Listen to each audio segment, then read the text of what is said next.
নমস্কাৰ প্ৰিয় বন্ধু-বান্ধৱীসকল সাগৰ মাছৰ নতুন ভিডিঅ' লৈ তথা আমাৰ ইউটিউব চেনেল য'ত আমি সদায় কিছুমান এষ্ট্ৰ বাস্তু তথা ৰাশিফল সম্বন্ধীয় ভিডিঅ' আলোচনা কৰোঁ।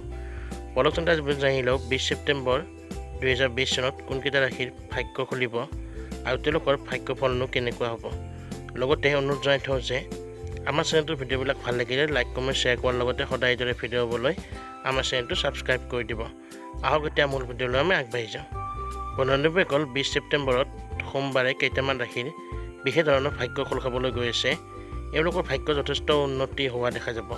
এওঁলোকে যি কামত হাত দিব তাতে সফল হ'ব পাৰিব, মনৰ ইচ্ছা পূৰণ হ'ব। যি কামত তেওঁলোকে আগবাঢ়িব খুজিছে সেই কামতে আগবাঢ়ি যাব পাৰিব। দিশে উন্নতি হ'ব, ঘৰ সংসাৰ সুখ শান্তি সৌভাগ্য সকলো লাভ কৰিব।